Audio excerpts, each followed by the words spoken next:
All right, guys, we're going to start the show shortly. Keith, get some another great roundtable on this glorious Friday. Yeah, I'm just, I'm going to go play the lottery because I'm just a lucky guy being able to get all these awesome folks to show up on the camera to my right and your left and talk to us and take the time out of their busy days on a Friday to chat. But as we've been doing for the month, we're kind of focusing on invisible walls and how to solve for this this affordable housing crisis that I feel that we're in. And the folks sitting to the right of me are rock stars in that and offering solutions. And this is going to be a rarity. I'm probably just going to sit back and shut up.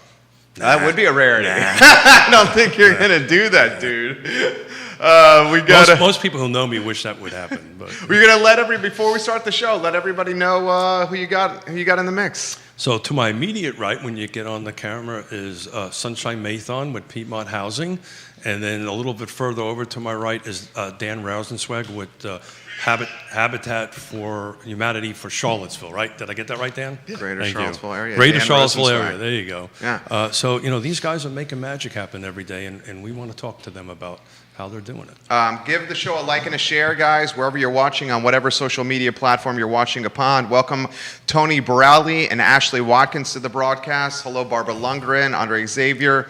Guys, welcome NBC 29, the CVille Weekly, and CBS 19 to the broadcast. We love when the news outlets watch the show. Sunshine and Dan Rosenzweig, stakeholders in housing here in Central Virginia. We're going to spend the next hour with them here in the I Love CVille network. Now you got the progress, the CVille, NBC 29, and CBS 19 watching.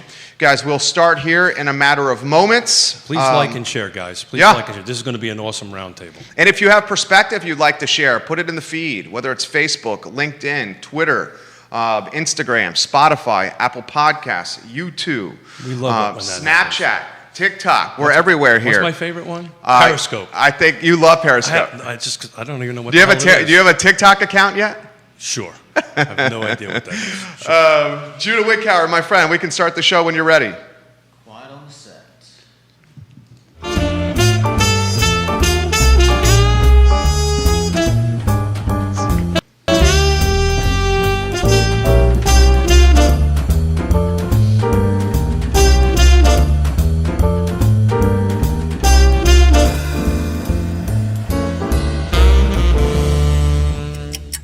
Good Friday morning, guys. My name is Jerry Miller, and welcome to Real Talk. We're live in Charlottesville and Albemarle County, across Central Virginia, the Commonwealth, and the world, on the I Love CVille network. We're presented by Yes Realty Partners and Yes Team Realtors, trusted advisors in the game, powered by Interstate Pest and Service Companies. For more than 50 years, Interstate Pest and Service Companies has been a home's best friend. Judah Wickower is our director, and why don't we welcome first Keith Smith, the distinguished gentleman, to the show.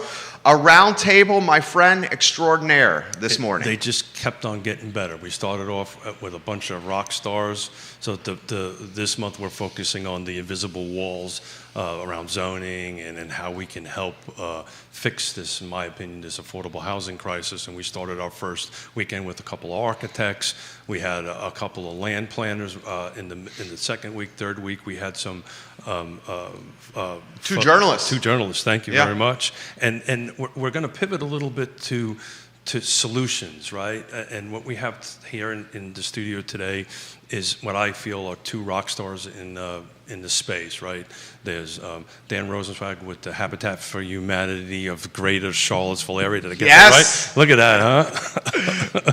and then this is much easier for me. Sunshine Mathon, Piedmont Housing. It's Piedmont Housing. Remember, not Housing Alliance, right? Yeah, Piedmont Housing. We've been corrected about that. That's right. That's right. So that's a lot easier. It's only 2 words versus the long ones for Habitat. So I'm going to kick it over to you and let you do the intros, and then we'll start asking some questions. Ashley James giving you guys props, Kellen Thomas, Christopher Ebby. The cool aspect of the show is if you'd like to share your perspective or give Sunshine or Dan some props and love, you can just put it in the comments section on any of the social media platforms you're watching this show upon. Without further ado, let's welcome Dan and Sunshine to the program. Dan, 20, maybe 18 to 20 years we go back. I'm going to say this. the most jacked and physically, athletically gifted of all the stakeholders in Central Virginia housing as Dan Rosenzweig right here. I've seen this man play soccer, fabulously talented. Now fabulously talented in the housing game. Before we talk shop, how about an intro to you, the man, instead of you, the CEO? You, the man. Sure. Well, I have to take issue with a couple of things. I've been called a rock star and jacked already today. You have been. And so if my daughter is watching, and I sure hope she isn't because she's supposed to be in school, she would take issue with both of those things because she's heard me sing and play the guitar. And, she's seen me without my shirt on. So anyway. Well, there's a mental picture I didn't want to have. Thank you, Dan. But no, I'm a longtime resident of Charlottesville. I've been here more than 30 years, and this is where I intend to die at some point. I've put my stake in the ground here. When I came here, Charlottesville was a place that felt to me like it was full of potential, but potentially unrealized. And I felt the same way about myself, that I was a flawed creature myself, and so I made the determination that I was going to stay here for the rest of my life and try to make Charlottesville a little bit better place as I become a better man. And so I'm grateful for you having us on the show to be able to talk a little bit about affordable housing, which to me is the issue that we all need to be focused on today. Thank you, Dan. Where are you from originally?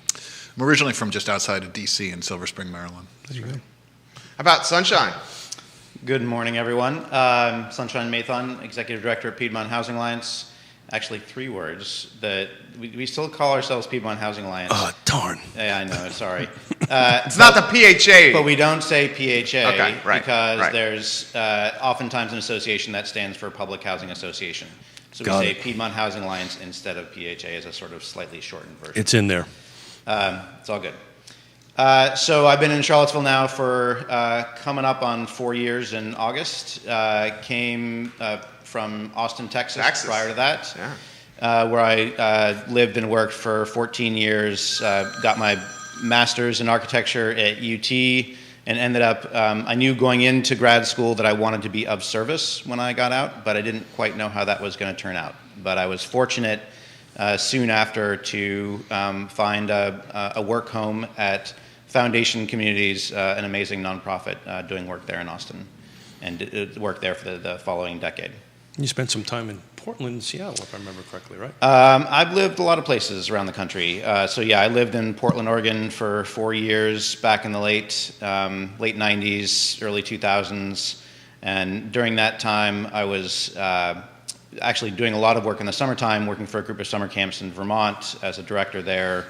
And a little known fact is during my time in Portland, during the off season, I was a computer tech as well for a period of time. So. Oh, that I did not know. It's amazing. Every time I have a guest here, you think you know the guest and you learn something new all the time. Like I'm supposed to say Alliance, right? That's something new. So Dan, we're going to kick it off with you if you don't mind. I've been following the Southwood project for quite some time. I believe you're starting some excavation work. Can you just give us a quick overview of where it's at, right? What you guys are doing, and when folks can start seeing some product in the ground? Certainly, thanks for asking the question. We're very excited about Southwood. Southwood is a mobile home park, a 120-acre mobile home park that Habitat purchased in 2007 because the residents there, 1,500 folks, the lowest of low-income folks who are actually housed in the area, the greatest concentration of that, were in immediate danger of being displaced and evicted, and so Habitat stepped in. I wish I could take credit, but it was my predecessors at Habitat who stepped in and said, we can't let this happen. So they purchased the trailer park, and then we've been trying to figure it out ever since. The most important thing is that we had to stabilize the park. It was hemorrhaging money when we purchased it. The infrastructure is failing. The homes are in rough shape, but the people are strong. It's a really great community of folks, and so we've been working side by side with people at Southwood over the course of the last 13 years or so, not to get buy-in for a plan of redevelopment, but actually to work with residents so that they acquire the skills of architecture and engineering and entitlement and financing so that they actually could come up with a plan of development that was based on their hopes, dreams, aspirations, and abilities. So really, really pumped a couple of years ago when 600 people showed up to a rezoning hearing, most of them from Southwood, to advocate for a plan of development that the residents themselves generated, a form-based code. And since that time, there have been pockets of neighbors. Essentially what we do is say, okay, who's ready to go next? And we've had a group of 32 and now another group of about 25 families who've gotten together and literally designed the site plan for the first model village. If you drive out to Southwood today, it looks very different than it did a couple of months ago. There's a ton of excavation work. We have cleared the site for the first village, cleared the site for the road that leads back to there, and really exciting, we've cleared the pad where Piedmont Housing is actually going to be building some additional affordable housing in addition to the replacement units at Southwood. They're going to be building 130 units of affordable apartments at Southwood as well. So That's awesome. So during the show, we're going to drop in 2 links in the feeds. One is to your neighborhood model phasing plan, which I read this morning. This is awesome work. But what you're going to find out, folks, during during this conversation, there's going to be a recurring theme. And when we switch over to talking to Sunshine, what's always impressed me is how both of these organizations brought in the residents of when we get to Friendship Court, you'll hear probably the same thing. I know you will from Sunshine, that this was very neighborhood or resident-driven development, which is a very unique thing. You know, as a recovering developer, you know that kind of takes a little bit of time for one to start wrapping their brain around. But my hat's off to you guys. So. Basics of the thing for folks who are watching who do not know about Southwood. You know, I'm sure it's multiple phases, how many units, just a basic product type would be very helpful so folks know what's coming up. So as I said, right now it's 341 trailers, 1,500 people. Post redevelopment, and this is a multi-phase project over many years because there is no affordable housing to relocate people temporarily to, so it all has to happen in phases at Southwood as we sort of hopscotch from one spot to the next. But at the end of build out, it should be about 11 to 1,200 residential units, a mixture of market rate homes, replacement habitat homes that Southwood residents will purchase, some new opportunities for new habitat families to move in, and affordable rentals. Along with that, we're hoping to construct a small commercial neighborhood scale downtown for business incubation primarily. There are a number of, it's a highly entrepreneurial community right now. We've cataloged about 90 resident-owned businesses operating out of Southwood right now. Oh, wow. And so we're trying to create a sustainable physical environment for those businesses to incubate and grow and sustain. This is a good question that just came on the feed. You guys have every media outlet in town watching you gentlemen on the program, literally. This is a good question from Cindy. Why don't I throw this to you first, Sunshine? Sure. How would the guests characterize the state of housing in Central Virginia? Maybe we should have started there.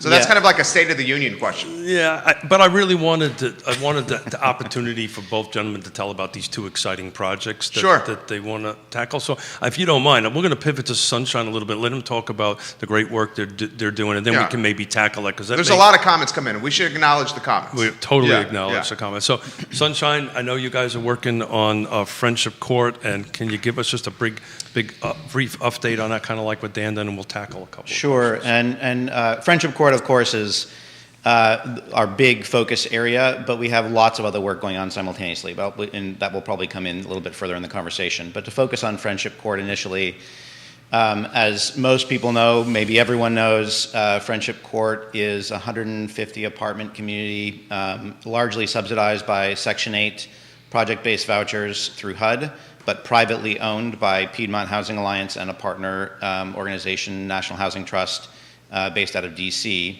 So it's not public housing, but that's sometimes a misconception.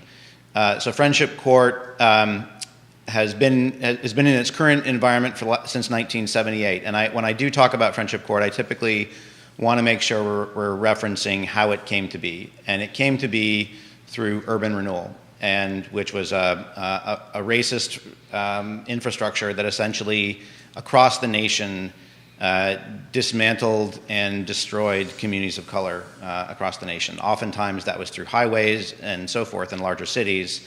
In our city, it was related to the claim that there were unhealthy living conditions, that it was close to the downtown and so needed to be transformed for economic development, et cetera. So we have to recognize those roots as we talk about the future. We started the process, and my predecessor began this before I arrived, the idea of redevelopment.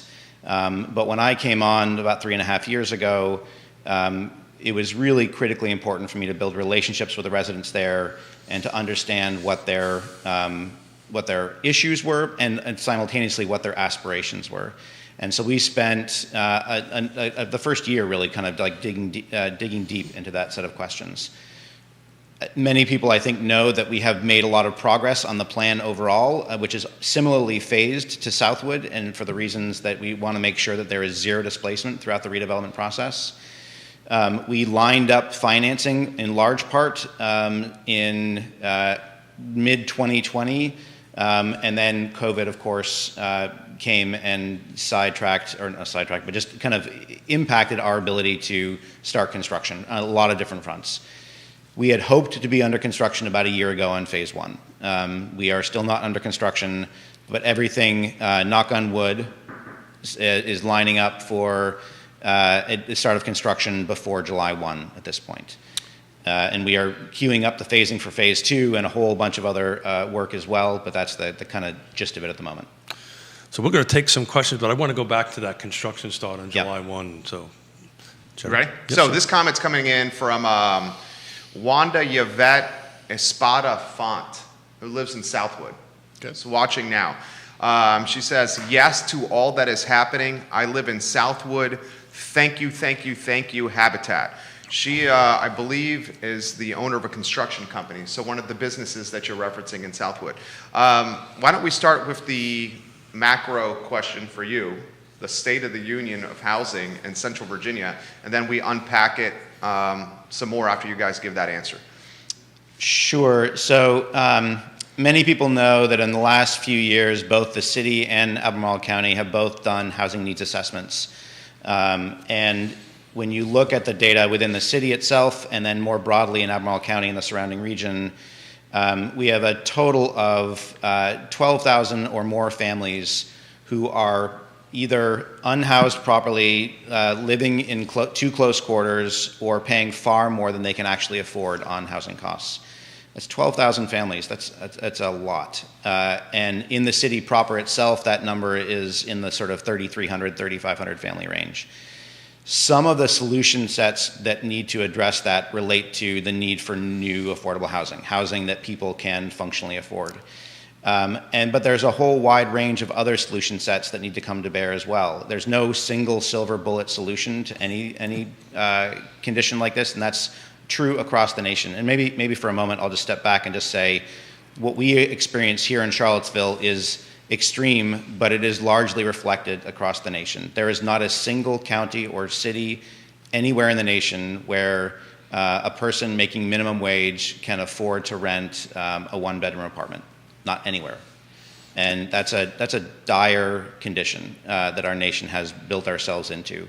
So when we look at the Charlottesville region, we have to be looking at not only building more affordable housing, increasing the capacity and opportunity for folks, but we have to be looking at the other end of the lever as well, which is increasing people's income so they can start to afford what is market rate in the region itself.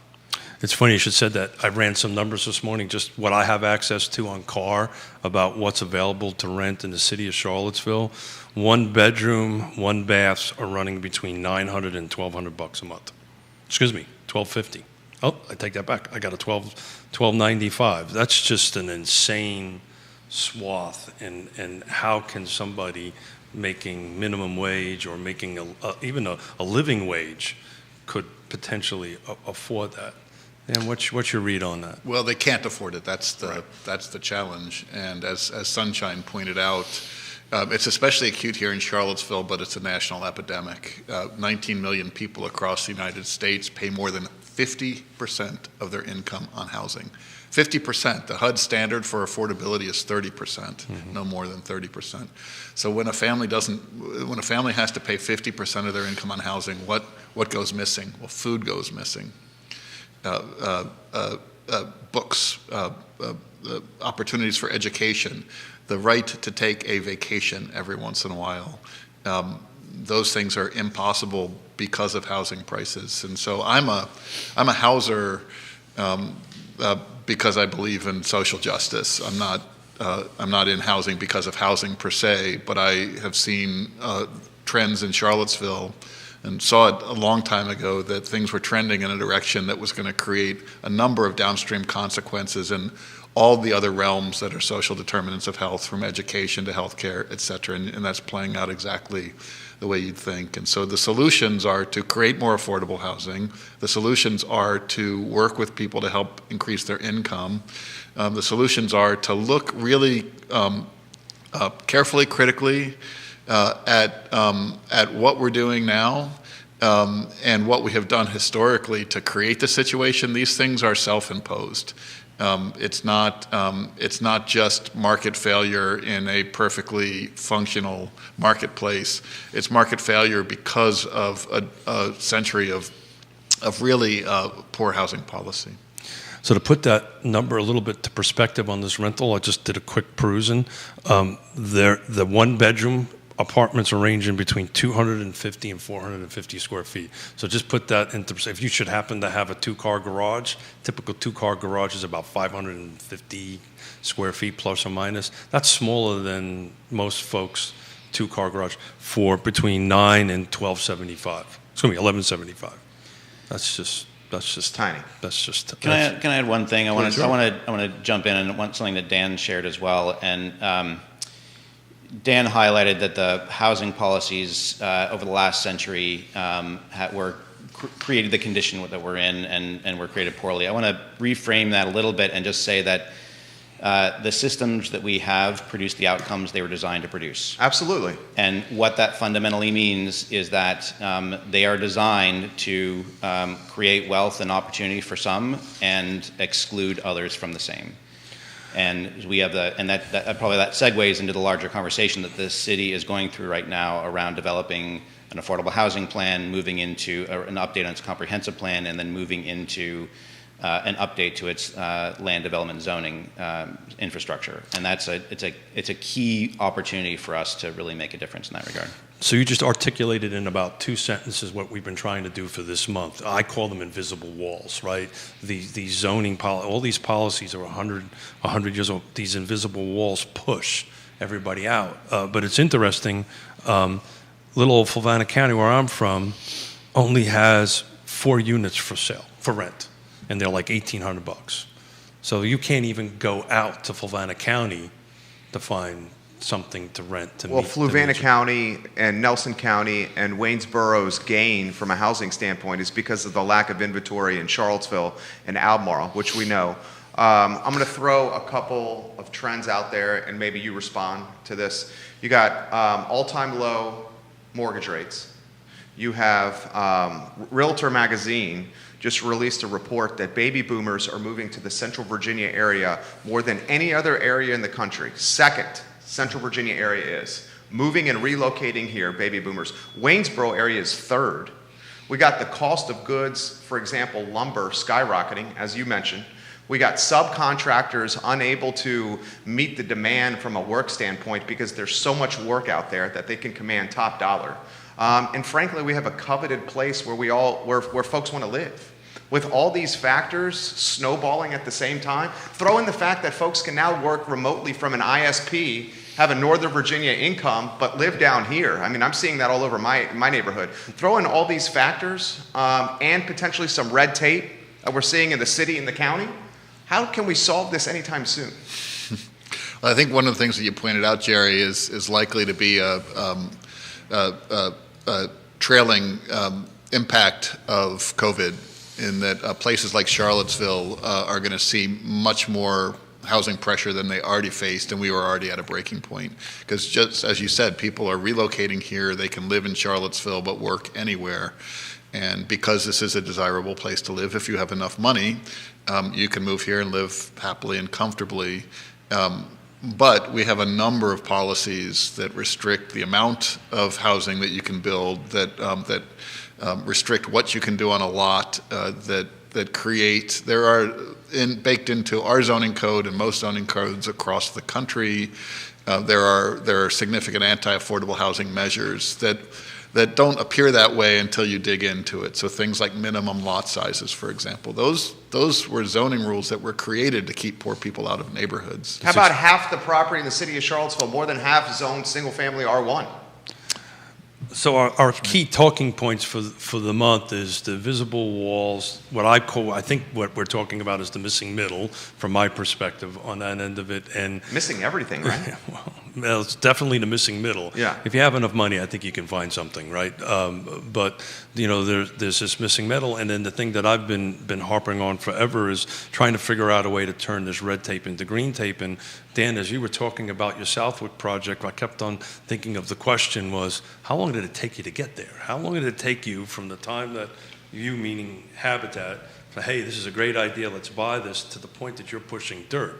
That was a substantial period of time, correct? 14 years. 14 years. Good Lord. So just think of how many people you could have housed if that was 2 years or 3 years or 4 years, 14 years. And a lot of that was the rezoning process or the what I call the red tape, or is that not a fair judgment? I think on the main, that's a fair statement. I don't think it's fair at Southwood. The county has been a pretty good partner with us, and we did go through a rezoning process and a site planning process, not in as short a time as I or any other developer, for-profit or nonprofit, would like, but it was rational.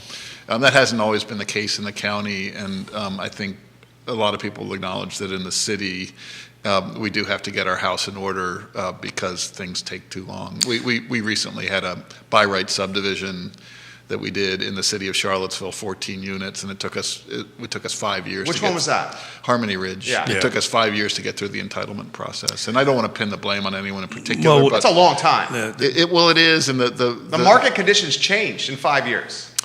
things got more expensive, market conditions changed. The biggest thing was our families chose those homes and expected to be in there, and so they're living kind of moment to moment, Which is expecting to get totally into a unfair to house. them. Yeah. And so that's where we try to keep our focus is. We're not going to point fingers or say this Right. was wrong. We're here to offer solutions, and how can we possibly? Well, one of the solutions was what this gentleman was a part of with the Red Carpet Inn That's exactly right. solution. Do you want to give the broad strokes of that? Was that 140 affordable apartments that you guys brought online through the So, hotel? well, it's a like any development, it's going to take time. So the basic framework here, some people may have heard of it, but in partnership with the Thomas Jefferson Area Coalition for the Homeless, with partnership with Virginia Supportive Housing, which is a Richmond-based nonprofit that provides permanent supportive housing across the state, and they run the Crossings currently in downtown Charlottesville.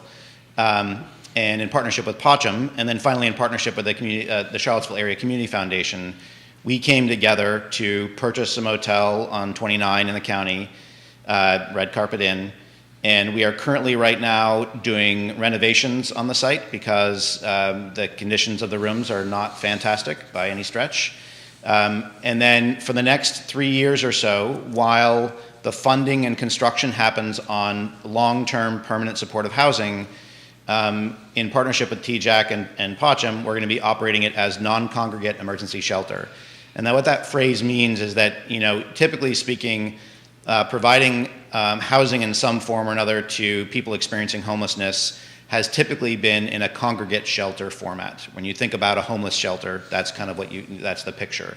But under COVID, the sort of strange silver lining to this process is that under COVID, when there is, clearly it's a public health crisis, and when you overlap that with the existing public health crisis of homelessness, we had to have a situation where people experiencing homelessness had safe places to be where they were not in congregate settings. And that not only serves them and their own health conditions, but ultimately, because we've seen this, the nature of COVID as a whole, anyone who is unsafe in COVID means that all of us are unsafe because of the high transmissibility of transmissiveness of the disease. So by putting folks in and providing housing in this non-congregate shelter format, which essentially has been the case for the last year, where TJAC has been putting folks in local motels, in individual motel rooms, and there has been this funding, largely federal, that has come to bear to facilitate that, and this is a common practice across the nation. But everyone across the nation started asking the same question. Well, wait a minute, we just all of a sudden essentially addressed our chronic homelessness condition, because all of a sudden people are housed, not perfectly, but housed in these individual motel rooms. Why? How do we sustain this? How do we use this moment in time to transform the opportunity for people experiencing homelessness? So instead we moved rapidly, purchased this motel, are going to have it be non-congregate shelter for the next 3 years. We don't have to pay the high motel costs in the interim. It'll be a cost-saving measure. And then over the long term, as a phasing, we're going to be going through redeveloping it into permanent supportive housing in partnership with Virginia Supportive Housing.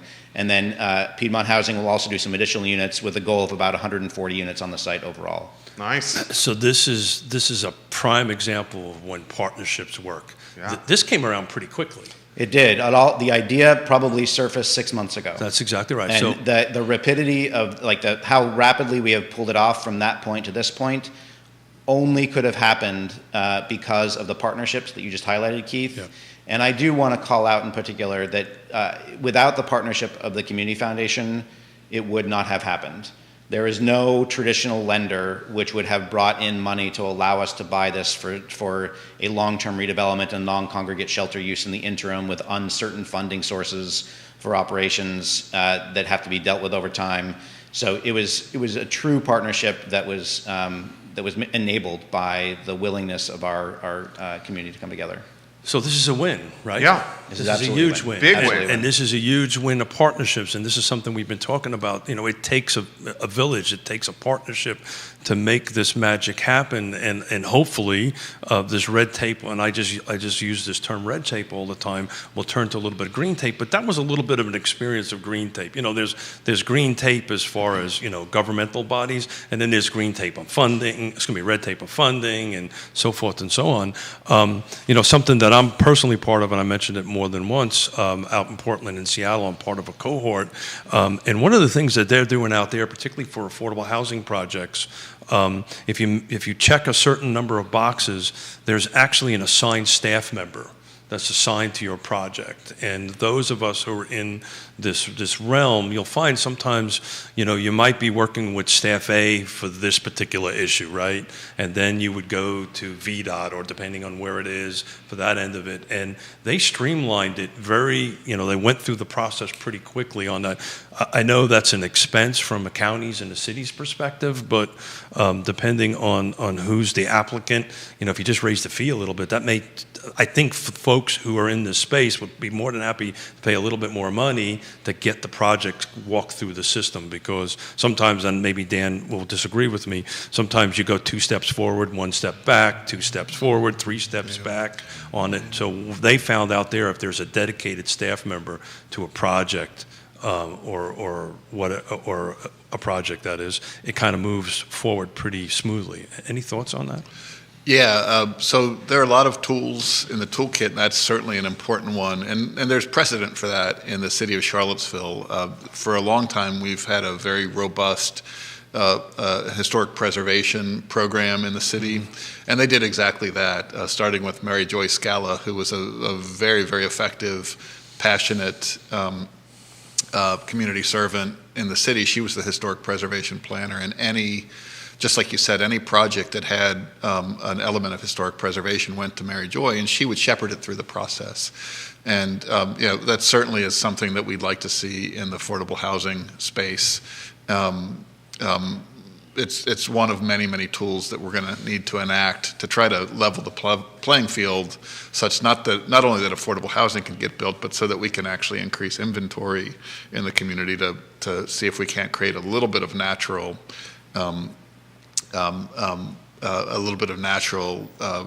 pressure release off of housing prices. We're going to have a hard time in this community simply solving it by supply. Sure. We're not Houston. We have geographical boundaries. There are a lot of community values that kind of bump into each other, from historical preservation to open space preservation, et cetera. And even in places that don't have zoning, that don't have the historical boundaries like Houston, you're actually starting to see housing challenges now. So supply is not a panacea, but it is part of it. We have to make supply, we have to use the land that we have, yield more supply, no question about that. So is that in reference to Albemarle there? Well, it's Albemarle and Charlottesville. Okay. You said it about the amount of Charlottesville that is zoned R1. That is a zoning classification that either has to be redefined or we have to change it. Well, that's kind of that missing middle thing that I keep on pushing. Again, some of the western states are far ahead of this, where they can take an R1, a residential one, or a single-family detached lot, and you can put in, depending on the jurisdiction, anywhere between 2 to 4, sometimes 6. Single additional residents on that one lot. So for me, it's a way to I know supply isn't the panacea, but it's a step anyway. It's one of the silver bullets of the silver buckshot that we've stole from a dear friend of mine, Robert Liberty. Robert Liberty. Yeah. Out in Portland. I know that guy's name well. Yeah. Stole it very well. Yeah, I think you have to. It's really important when you talk about housing to always talk about quantity and quality at the same time. So there are a number of people of the 12,000 families that Sunshine represented before. They're housed, but they're housed without indoor plumbing, and so that's what has to be rectified there. The space that I'm in, the thing that I'm most passionate about, is utilizing housing to address housing-related income disparities, particularly by race. The wealth in the city of Charlottesville and across the nation African American wealth is 1/10 that of non-African Americans, and it's the exact same proportion of homeowner equity. For better or worse, we created an American middle class through the expansion of homeownership. And I say we, the United States did, and in many ways you can look at that as the modern marvel and miracle of the American economy. You can also look at it as commoditizing housing in a way that... you could also look at it as racist. Absolutely you can. Well, the particular policies that undergirded the expansion of American homeownership were explicitly racist. Well, it was to prevent, and educate me here. I'm learning from you guys. The city in particular, 52% or whatever, it's over 50% of the land is zoned for single family. That was to prevent white flight from going to the suburbs. Am I right there? That's certainly true in many cities across the country. I don't know that was necessarily true here in Charlottesville specifically in that particular characterization, but it's still the creation of the single-family zoning concept, excuse me, still largely has its roots explicitly in racist policy and racist practice. Essentially to create opportunities for wealth creation for white households and to reduce the opportunity for black households. And that tied into educational segregation. It tied into the concept of who gets to effectively vote in city council members. It gets tied into a whole slew of across the board criteria which have created this wealth gap that Dan referenced. The disparity between white households and black households in particular, but all households of color in general, that tenfold difference is a direct result of a century of clear racist policies, federal, state, and local. And it required also the collusion of private practice. The real estate industry, not to be pointed about it, has played a significant role in that as well over the last 100 years. It's across the board. And I think, I want to kind of circle back for a moment, if we can, to what we're doing right now in the city of Charlottesville around the updating of the comprehensive plan and moving into the rezoning of the land use. There, we have a real sort of extraordinary opportunity. This is a kind of a once in generations moment in time. In part because there are very few cities, maybe even none that I'm aware of, that have started this trio of processes, starting with developing an affordable housing plan, moving into adopting a comprehensive plan that reflects that affordable housing plan, and then going into rezoning that then brings the ideas of the comp plan and puts it into reality.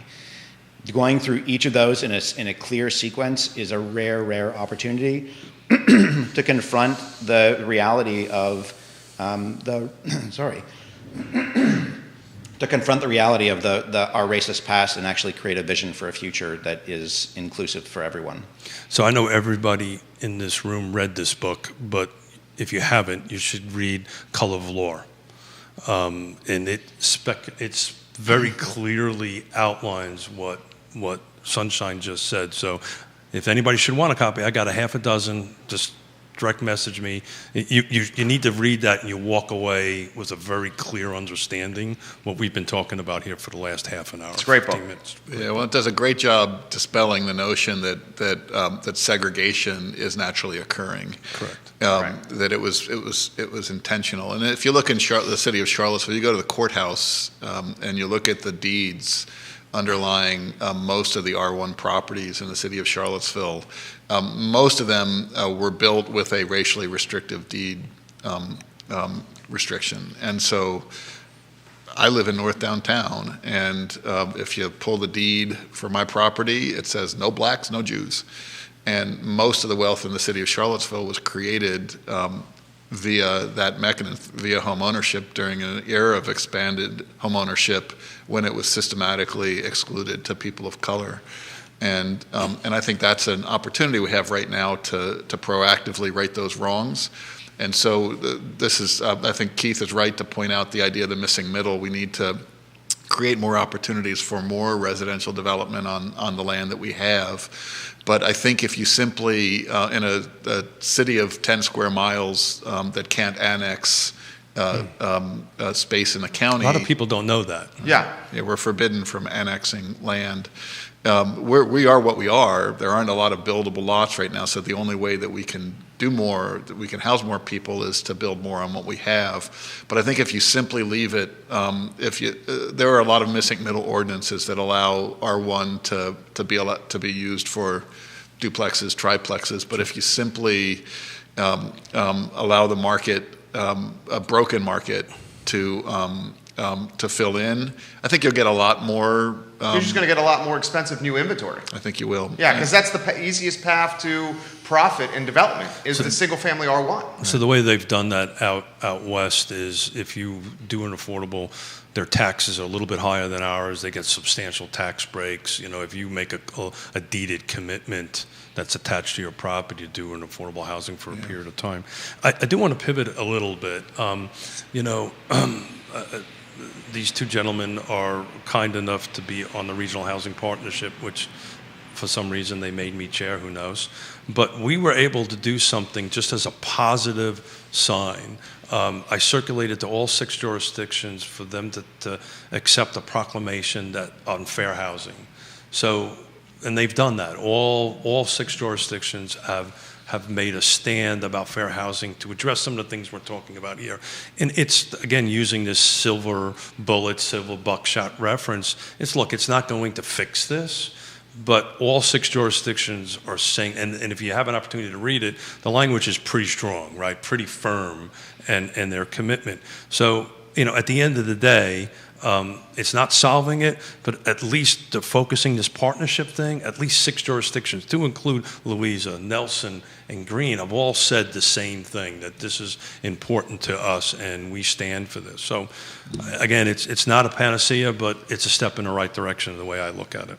Yeah, I want to use a slightly different metaphor as well, which is I think about the solution set related to affordable housing as kind of the stone soup concept, where the same idea that it's the silver buckshot, but like the idea that you need necessary ingredients to provide into that solution set. Any 1 or 2 or 3 of them is not going to get there, is not going to create a sustaining, nourishing source. So part of that is policy at the jurisdictional level. Part of that is translating that policy into practice through rezoning and updating of comp plan. Part of that is how the jurisdictions implement their site plan approval and rezoning processes to ease that process. And then part of that is subsidy. affordable housing in this day and age, it requires subsidy, whether that's home ownership through the Habitat model requiring subsidy, whether that's doing rental development like we're doing at Friendship Court and other locations, that requires subsidy. Substantial subsidy. Substantial subsidy, and it is federal, state, and local. It has to be a triumvirate of supports across the board. And another component to it is there's the tension around the kind of the Fair Housing Act and its history and its role in the past. Of course, it was implemented from the perspective of trying to level the playing field, but ironically, it has been a barrier in many ways to starting to dismantling some of the systems that exist now. So the systems. How is that? So we have as a country built the condition that we have, kind of referencing the comment I made, that the systems we have produce the outcomes they were designed to produce. They were designed to produce these wealth inequities, designed to produce the single-family zoning in concept, et cetera. If we utilize, and none of those practices were race neutral. All of those were explicitly racist. True. If we try to impose, which the Fair Housing Act does, if we try to impose race neutral solution sets, we will always be behind the line. We will never get there. We have to create opportunities through incentives, through structures that directly countervail the history that has created the condition we're in. So how do we get past NIMBYism? Because that's what we're talking about here. Well, in a lot of ways we are. It's structural and it's both. I understand that, but we had a couple of great opportunities, in my opinion, that did not happen in Albemarle and Charlottesville because, and we talked about it on the show, because the NIMBY side, not my backyard side, was pretty darn organized.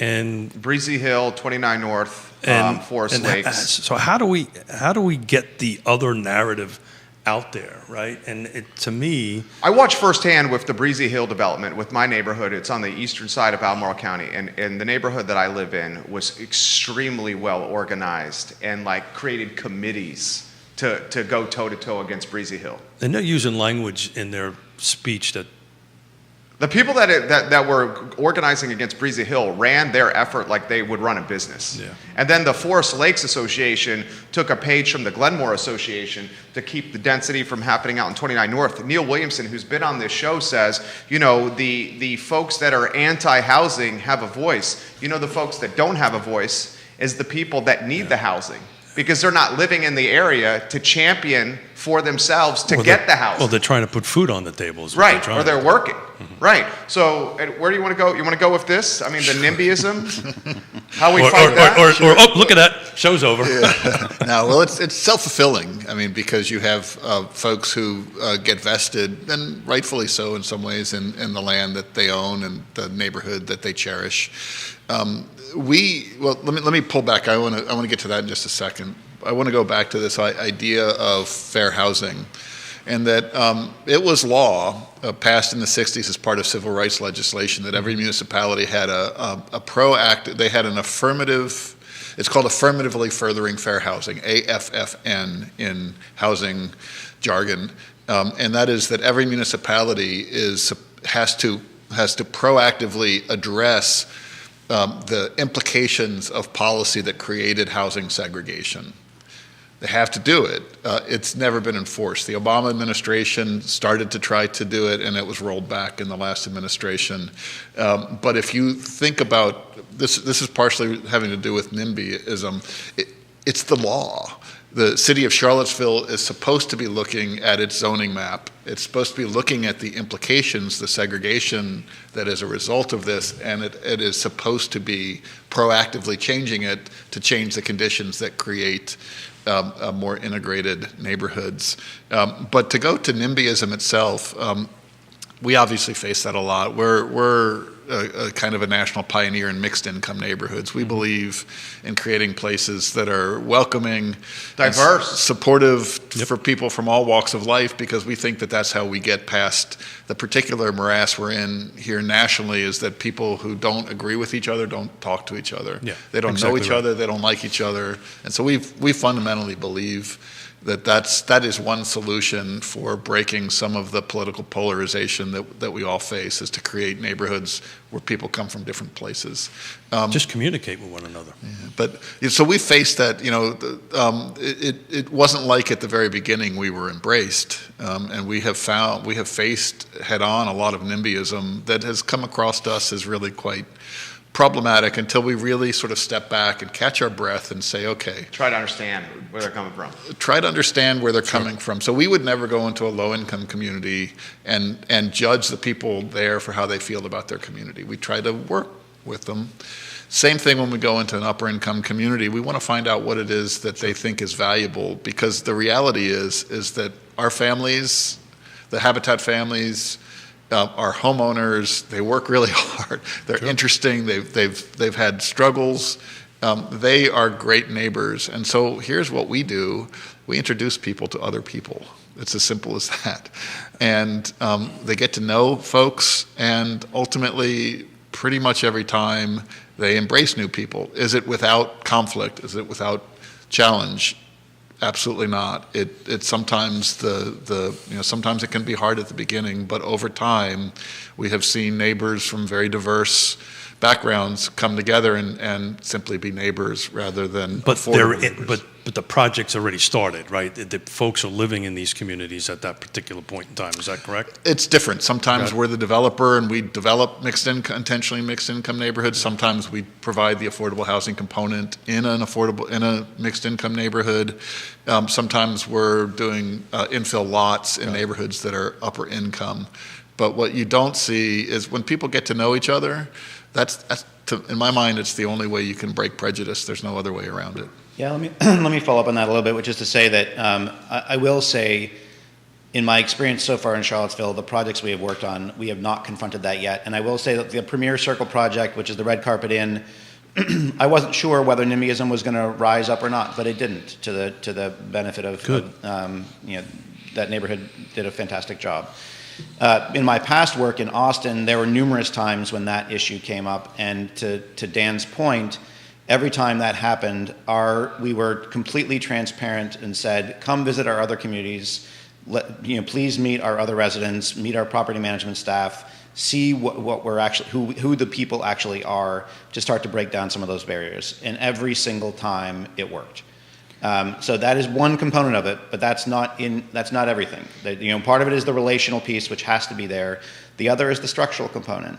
And there are states, Virginia is not one of them yet, but there are states where every community functionally has to be providing their equivalent fair share of affordable housing, because they recognize that it's an affordable housing crisis everywhere, and every community needs to be integrated in that way. So New Jersey is one example, where they have had for the last 8 or 9 years, I believe it is, a increasingly successful framework that requires each jurisdiction to plan accordingly for including their fair share of affordable housing within their communities. We're not there yet in the state of Virginia. I don't know that we ever necessarily will be, but I think that's one opportunity, is for each community to kind of think through how they participate in the larger picture. I think that's a great point. I think that Charlottesville, during my time on the Planning Commission, there were a couple of things that were always a little bit puzzling to me. One is the contradiction in a lot of the core values of the town. We wanted to be an equity-based community. We wanted equal opportunity, but yet we had land use policies that didn't match up with our aspirations. And I tried to point that out. I don't know the community was ready for that conversation. As Sunshine pointed out, since 2017, we've been ready for that conversation, and we're kind of having it. But to go back to specific remedies, I think the middle density ordinance that's being proposed is a good step in the right direction. I agree. It's not going to do anything unless it's overlaid as well with zoning laws that actually provide additional advantage to affordable housing development. So, for example, in the most simplest terms, let's say what you can do on any particular lot is one home. Well, if your second unit is affordable, you should get by right a second unit. Well, that's what I've been preaching, That's what and, you've been, and I've been saying this for years. And so to clarify an overlay, it just kind of floats on the top of there. And if you meet certain criteria, it literally does that. It drops on top of the property and becomes a by right use. And this is what they've done out in the western states, right? They're not saying, look, you have to do this, but if you check all these certain boxes, then it drops right back down, and it can be an ADU, or it can be a auxiliary dwelling unit, or it could be an internal unit, or it could be 6 or 4, as many of these boxes you check. I mean, the list is rather extensive, right? To check the boxes, during this whole conversation, the question I've been wanting to ask is, if you had a magic wand, right, what would be the one thing that you could just wave on the top that is realistically could be done to try to... It's got to be the zoning change, right? It's got to be that. Well, knowing when I say that, Sunshine's 1,000% right. And Dan's 1,000% right. It's never just one thing. It's these multiple things. But if there's one thing that we could do today that could at least move the ball forward, what would that be? Do you want to go, Dan? I mean, throw this to you guys. Well, I mean, if you guys are uncomfortable answering that, that's totally cool. It's hard to pick, honestly. I mean, that's my perspective anyway. I mean, you can only take 5% of Albemarle County for development. And of that 5%, commercial is included. And of that 5%, not all the land can be developed. Sure. Right? City of Charlottesville is only 10.2 square miles, and half the land is zoned for McMansions. So let me standalone single family. Yeah. Let me try it a different way. There's one thing that's actually can be done. It's actually achievable in a. All right, I'm gonna cheat, and I'm gonna take 2 because Good. Two's good. Two's good. Because you're not paying me to be Dan, there's here, no so I rules get here. to take you 2. can take 3 if And you would I'll like. build on 5 more on top of that. Okay. Well, there's 2 things. One is significant flexible funding, and not funding that is. Oftentimes, federal funding comes down, and they have lots of. It's money looking for a project rather than a project looking for money. At the local level, we're working with residents to figure out what their dreams and hopes and aspirations are. But a lot of times, the funding that comes to us is so restrictive that we can't tie those things up. So, plenty of money. And then the other thing is this to Jerry's point, but it's not just density. It's a zoning code that privileges and provides by right extra allowances for affordable housing production. So maybe it's density, but maybe it's reduction of parking requirements. But we need to be careful because we need to make sure we're a Dillon rule state, right? So we whatever zoning code change, we've got to make sure we can do without going. Yeah, I think we've been frankly, I think we've used the Dillon rule as a excuse. I totally get it. We have we are now in the city of Charlottesville, and for a long time we've been in the county of Albemarle. We've been under a different guiding statute for affordable housing. That's one paragraph, and from my perspective, I'm not a lawyer, but from my perspective, it gives us broad latitude to do really bold things. We should talk about that because that not many people know that. There's a paragraph that calls out our region, and I believe it's there's something in Northern Virginia. There's 2 or 3 certain... Alexandria and Arlington and Alexander, Albemarle was included in that, and then due to the work of Delegate Hudson, Charlottesville was included in that as of last July. But We should get some idea of what this paragraph is. Yeah, and that's it in the state, correct? Those are the regions?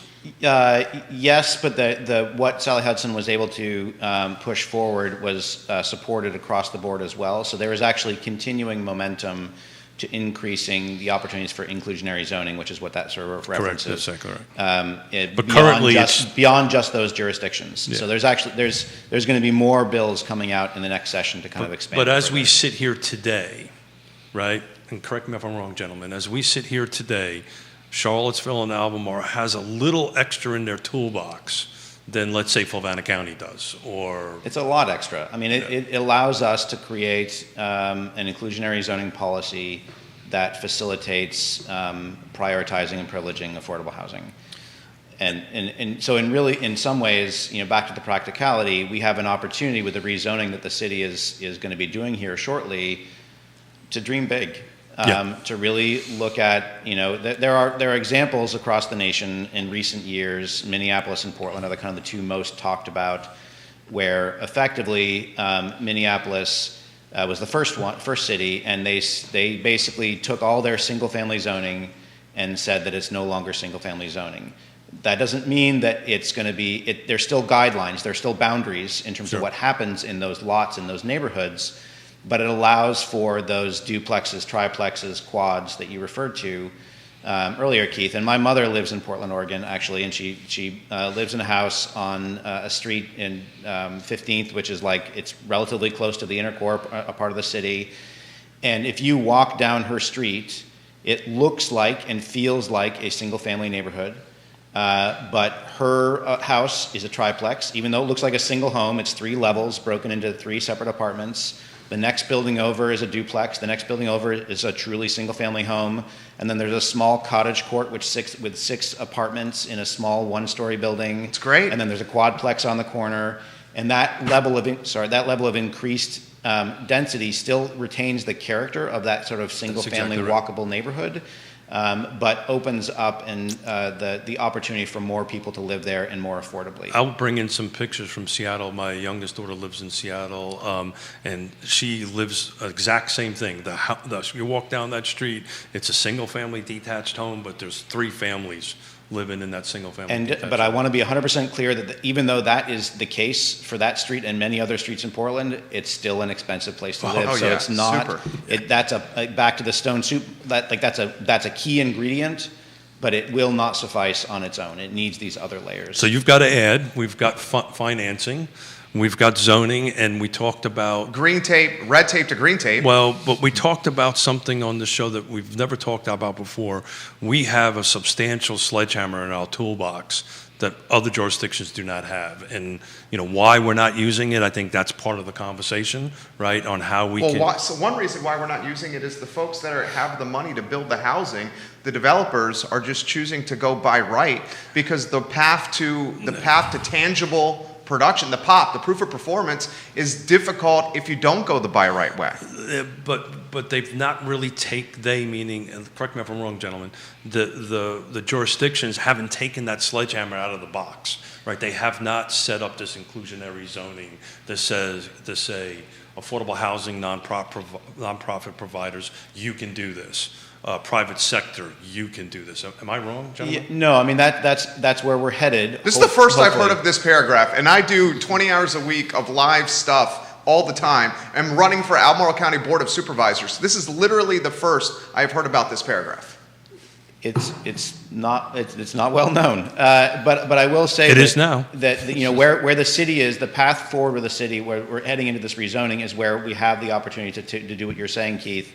To catalyze the new entitlement that the city has to make a difference. So this was part of where I hoped this conversation would go today, and I had a little bit handwritten notes to kind of throw this out there to see if we can talk a little bit about that, because to play off of what Sunshine just said, now's the time, and I believe Dan also said this, we've got an opportunity to actually make something happen here.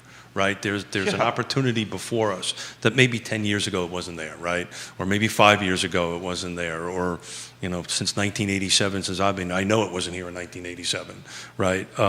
But we got 2, and I'm not trying to let you off the hook here. You got a couple other magic wand fixes. Honestly, I'm just going to double down on what Dan said, which is funding and zoning.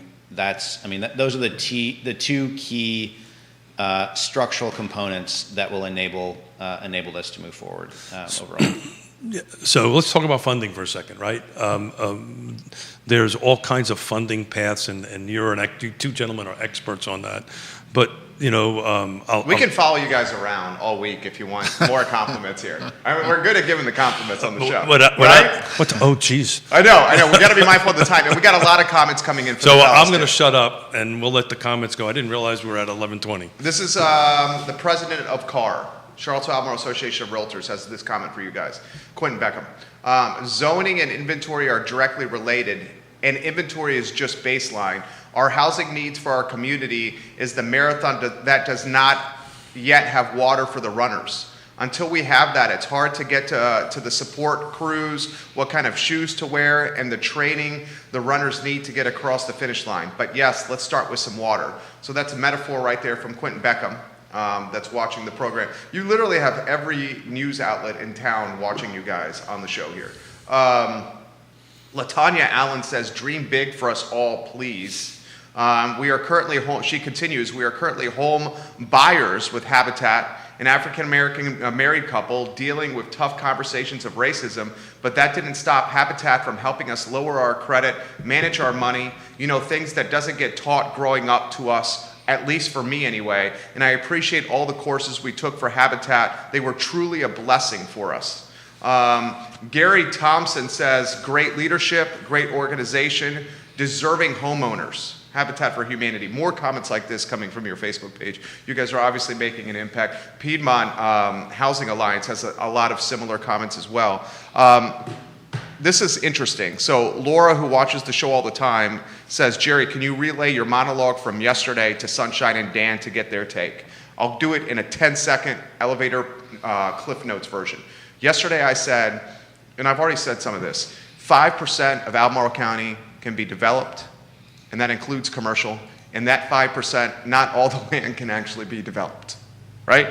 Charlottesville City has got no more places to go from a development standpoint. We got mortgage rates at all-time low. Just we went have below 3% this week. Yeah, below 3%. We have below. people sprinting to Central Virginia with huge bags of money after selling, for example, a townhome in Nova and coming down here and buying what little inventory we have. We have baby boomers coming here. We got the supply chain that's saying we can't meet demand. We have the cost of goods that are skyrocketing.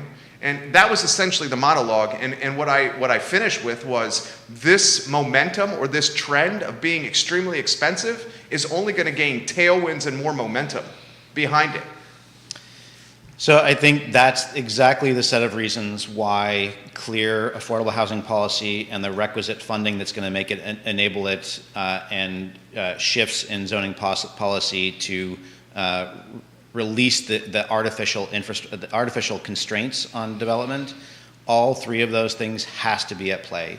If it's just left to the kind of quote unquote open market, we are going to fall further and further behind. And by we, I'm not really talking about our city. I'm really talking about the lower income families who will continue to be pushed out and see their housing costs skyrocket in a way they just can't sustain. So those walls will just keep on pushing. And Quentin Beckham, we coined a new thing. One of the things I hate saying is driving till you qualify. But the Realtor magazine put out, NAR, actually, National Association of Realtors, put out Harrisonburg, Waynesboro area is number 9 in the country for first-time home buyers. So I had an MRI done the other day. And they are number 3 in the country for baby movers to move to. Yeah, so why are you looking at me when I was in Maybe we're over there.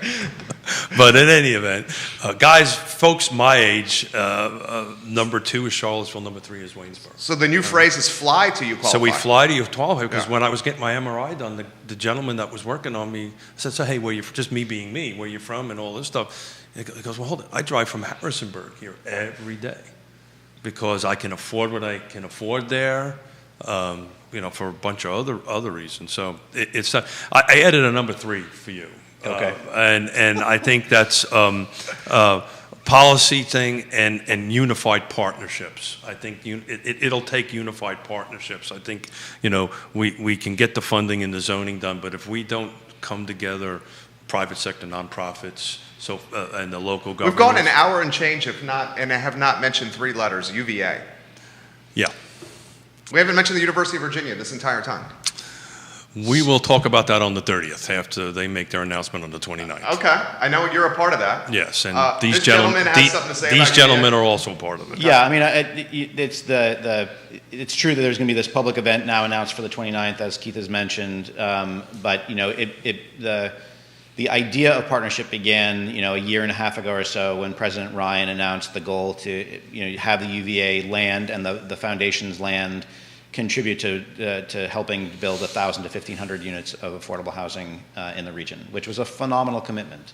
So we can talk about this publicly because one of our regional housing partnership members, executive team members have mentioned it. I need to be clear about this because I hear this regularly. I'm sure you gentlemen do. UVA is not building it. UVA is not providing this. They're coming up with a development plan and then reaching out to these gentlemen and these organizations and other organizations to utilize. You spilling the beans here? No, it's not spilling the beans? This has been publicly. Okay. Yeah, so the university issued an RFP to find a consultant to work with them, recognizing that the staff of UVA does not have the expertise or know-how how to facilitate this kind of commitment. And by all repute, the firm that they're working with, based out of Northern Virginia, is a phenomenal firm. It is, yeah. I've not met Gina personally, but I hope to soon. I've met her several times. She's really good. I'm excited about where this is going to lead to over the next. She gets years. it. She gets it.